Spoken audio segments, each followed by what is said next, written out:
Hello everyone, I am doctor Rashmi Nahalwal. पिछली video में हमने योग दर्शन जो बीएमएस फर्स्ट प्रॉफ के पदार्थ विज्ञान के सिलेबस में आता है, दर्शन वाला पार्ट, उसका योग दर्शन वाला पार्ट शुरू कर दिया था, जिसमें हमने योग दर्शन का इंट्रो और योग दर्शन के द्वारा आयुर्वेद में जो सिद्धांत दिए गए हैं कुछ, या योग दर्शन से कह सकते हैं जो सिद्धांत आयुर्वेद में लिए गए हैं, उनके बारे में पढ़ा था। और उसी को आगे कंटिन्यू करते हुए आज हम पढ़ेंगे अष्टांग योग को। तो अष्टांग योग जो है वो अलग से क्वेश्चन भी आ जाता है, कभी कभी टिप्पणी लिखने के लिए सूक्ष्म संक्षिप्त रूप में कोई टिप्पणी आ सकती है, या फिर योग दर्शन अलग से पूछा जाएगा तो आपको अष्टांग योग उसमें ज़रूर वर्णित करना है, क्योंकि ये एक बहुत ही महत्वपूर्ण पॉइंट है योग दर्शन का, जो कि आयुर्वेद भी जिसे मानता है। तो योग दर्शन के अकॉर्डिंग योग के 8 अंग हैं। क्या है? यम, नियम, आसन, प्राणायाम, प्रत्याहार और धारणा, ध्यान, समाधि। इसमें से जो धारणा, ध्यान, समाधि है, ये तीनों जो माने जाते हैं ये अंतरंग योग माने जाते हैं, और बाकी के जो 5 हैं ये माने जाते हैं बहिरंग। क्यों बहिरंग? क्योंकि इन 5 को अपने बाह्य अंगों के द्वारा, शरीर के द्वारा चेष्टा करके किया जा सकता है, और जो आंतरिक बोले जाते हैं धारणा, ध्यान, समाधि, इन्हें अंतर मन की जो शक्ति है उसके द्वारा इन्हें फलीभूत किया जाता है। तो सबसे पहले हम देख लेते हैं यम के क्या क्या भेद हैं। तो यम यहाँ पर 5 प्रकार के हैं: अहिंसा, सत्य, अस्तेय, ब्रह्मचर्य और अपरिग्रह। ठीक है, तो यहाँ पर हमें लगभग सभी वर्ड का मीनिंग पता ही है। अस्तेय और अपरिग्रह का देख लेते हैं। अस्तेय का मतलब होता है चोरी ना करना, और अपरिग्रह का मतलब होता है अ प्लस परिग्रह। परिग्रह का मतलब होता है संग्रहण करना। तो किसी भी चीज़ का बहुत ज़्यादा संग्रहण ना करना होता है अपरिग्रह। जैसे धन का, वैभव का बहुत ज़्यादा इकट्ठा करने की जो चेष्टा, उसका ना होना कहलाता है अपरिग्रह। ठीक है, उसके बाद नियम भी 5 बोले गए हैं। शौच मतलब साफ सफाई से मतलब संतोष मतलब सेटिस्फेक्शन, किसी काम को करके जो सेटिस्फेक्शन मिलती है वो। तप का मतलब है अपने शरीर को थोड़ा झेलने की आदत बनाने देना, कुछ कठिन कार्य करना, जिससे थोड़ी जो शरीर को किसी न किसी तरीके की कठोर चीज़ें सहने की आदत बने, वो तप होता है। स्वाध्याय, स्वयं से अपने मन से अध्याय करना, अध्ययन की क्रिया करना। ईश्वर प्रणिधान मतलब ईश्वर के बारे में विचार करना। तो इन 5 के नाम दोनों के, यम और नियम के, याद होने चाहिए।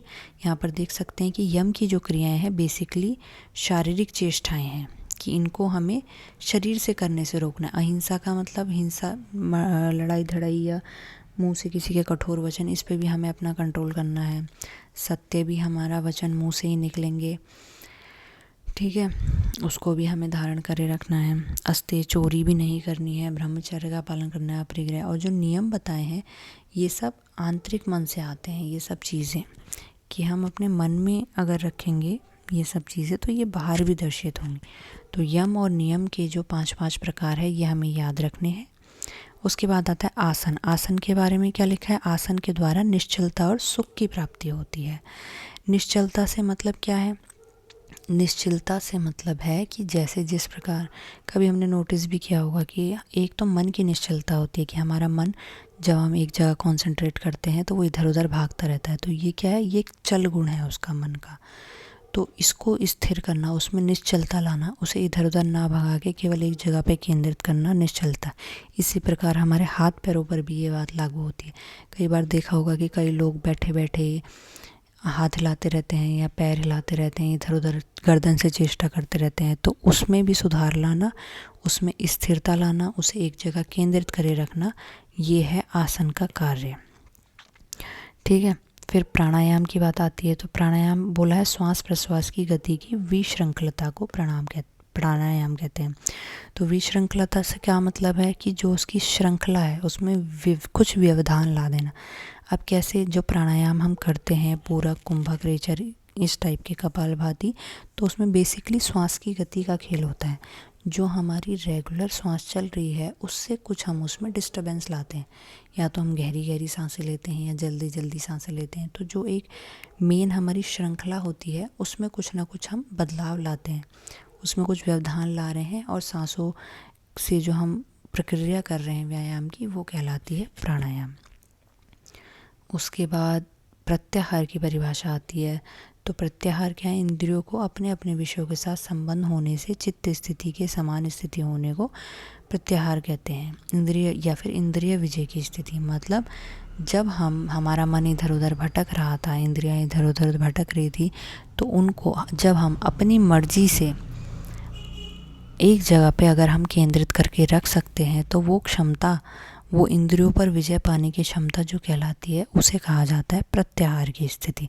ठीक है, तो यहाँ तक हमारे क्या हो गए, बहिर्अंग वाले जितने भी योग थे वो सभी कंप्लीट हो गए। अब आते हैं धारणा ध्यान समाधि, जो कि अंतरंग योग कहलाते हैं।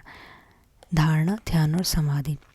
अब इसकी डेफिनेशन जनरली लोगों को समझ में नहीं आती है, देर तक याद नहीं रहती है, इसीलिए मैं यहाँ पर अच्छे से एक्सप्लेन करूँगी। धारणा को क्या कहते हैं? देश बंधस चित्तस्य धारणा, मतलब चित्त को किसी देश में बांधना। जैसे कि आप एक स्थिति समझ लीजिए कि मेडिटेशन करने के लिए आप जब भी बैठते हैं तो सबसे पहले आपको क्या करना रहता है? आंखें बंद करके आपका मन जो इधर उधर भाग रहा है उसे आप एक जगह स्थित रखते हैं। एक जगह स्थित कहाँ? भूमध्य या नासिका के अग्र पर। तो धारण करे रखना मतलब धारणा, धारण से बना, धारण मतलब पकड़े रखना भी होता है इसका मीनिंग। तो मतलब मन को इधर उधर जाने से रोकना, एक जगह जो पकड़े रखने की जो क्रिया है, तो ये कहलाती है धारणा। ठीक है, फिर उसे अगर हमने पकड़े रखा है तो उसे कितनी देर हम कंटिन्यू रख पा रहे हैं, वो कहलाता है ध्यान। उसे एक सा रखना कि अब हमने बांध तो लिया है, लेकिन केवल बांधा नहीं है, उसे बांधे रख रहे हैं कुछ समय के लिए, तो वो कुछ समय वाली स्थिति क्या कहलाती है? आपकी ध्यान। उसके बाद समाधि वो स्थिति है जब जो हमने बांधा रखा हुआ है मन जहाँ अपना एक जगह, वो जगह भी आपकी शून्य हो जाए, कोई केवल प्रकाश हो।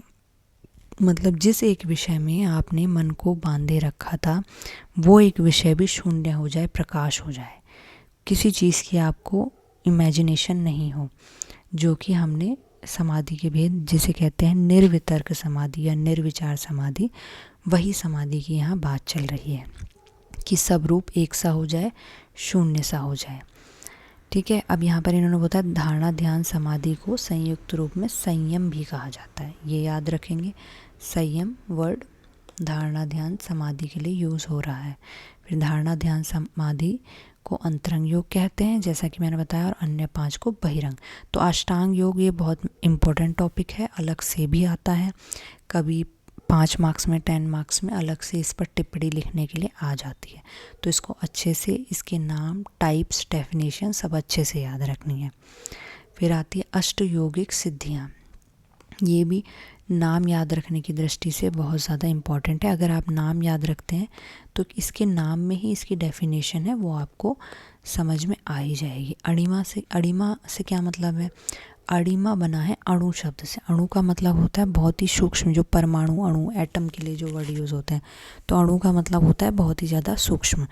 तो अपने शरीर को सूक्ष्म कर सकना, ऐसी जो गुण कहलाता है वो अणिमा कहलाता है। अब ये जो यौगिक सिद्धियाँ जो बात हो रही हैं, ये जब हम अष्टांग योग को फॉलो कर रहे हैं, जब हमने उसकी सारी स्थितियों को संपन्न कर लिया है, तो उसके बाद जो हमें क्या क्या फ़ायदे मिल सकते हैं, क्या क्या सिद्धियां हमको मिल सकती है, ये वो 8 यौगिक सिद्धियां जो कि कई सिद्ध पुरुषों में देखने को भी मिलती है। फिर लघिमा, लघिमा से क्या मतलब है? अपने शरीर के बोझ को हल्का। लघिमा जो वर्ड बना है ये लघु से बना है, ठीक है, और अणिमा बना है अणु से। तो लघु मतलब हल्का, अपने शरीर को छोटा या हल्का कर लेने की जो क्षमता है जो सिद्ध पुरुषों में आ जाती है, उसे लघिमा कहते हैं। महिमा मतलब विस्तार, फैलाव।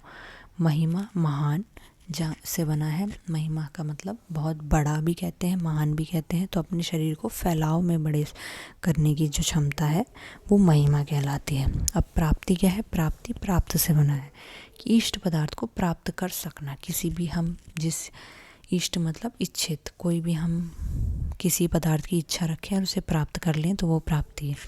प्राकाम्य का मतलब कामना का पूरा होना, जो भी हमारी कामना है, जो भी हमारी इच्छा है उसका पूरा होना।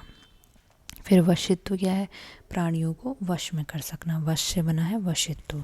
किसी भी व्यक्ति को, प्राणी को अपने वश में बातों से या एक्शन से अपने वश में रख लेना, वो होता है वशित्व। ईश्वरी तत्व क्या होता है? ऐश्वर्य संपादन करने का सामर्थ्य, मतलब जितना चाहे उतना ऐश्वर्य वैभव फैला सके, उत्पन्न कर सके, वो कहलाता है ईश्वरी तत्व। यत्र कामावसायित्वम, कि जो संकल्प कर लिया आपने एक बार उसका पूरा होना कहलाया है यत्र कामावसायित्वम। तो इन 8 यौगिक सिद्धियों के नाम बहुत इंपॉर्टेंट है, कभी 2 मार्क्स में या 2.5 मार्क्स में आ जाता है, तो नाम ज़रूर आप इसके याद कर लीजिएगा। ठीक है, अब देखिए यहाँ पे बताया भी है कि अष्ट यौगिक सिद्धियाँ जो है वो संयम अर्थात धारणा, ध्यान और समाधि का फल है जो आपको मिलेगा। यानी जो अष्टांग योग की एंड जो 3 धारणा, ध्यान, समाधि बनाई है, जब आप वहाँ तक पहुँचते हैं तो उसके फल स्वरूप आपको ये सिद्धियाँ प्राप्त हो जाती हैं। तो यहाँ पर हमने योग दर्शन के बारे में पढ़ लिया है। अब हम योग दर्शन का आयुर्वेद में जो योगदान है उसको शॉर्ट में एक लास्ट में दिया गया है चैप्टर के, उसे पढ़ लेंगे। 3 पॉइंट्स दिए गए हैं यहाँ पर योग दर्शन और आयुर्वेद के। क्या है कि आयुर्वेद और योग दर्शन, यहाँ पे थोड़ा ब्लर हो रही है ये इमेज, तो मैं पढ़ के आपको बता देती हूँ कि ये क्या है।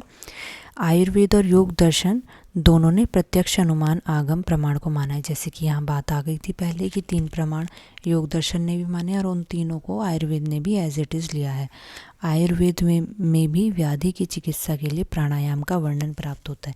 जिन प्राणायाम के बारे में हमने अभी डेफिनेशन पढ़ी, जो बहिरंग योग में आते हैं, अष्टांग योग में, तो उसका वर्णन आयुर्वेद में भी व्याधि की चिकित्सा में आया है।